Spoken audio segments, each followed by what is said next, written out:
Waiting tayo sa plate card. Waiting. Ano pa kinukuha ba sa loob? Sa office. So, waiting lang tayo. 47 dito. Ayun. Thank you.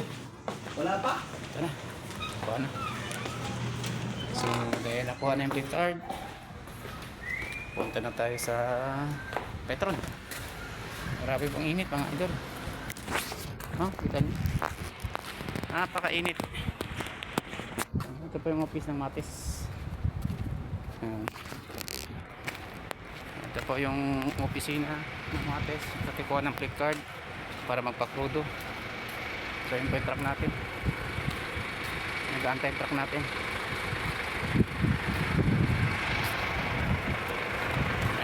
Tiis lang po kahit mainit.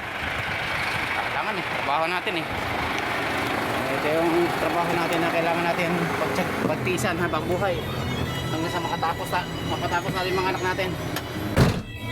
Ayan po, thank you po.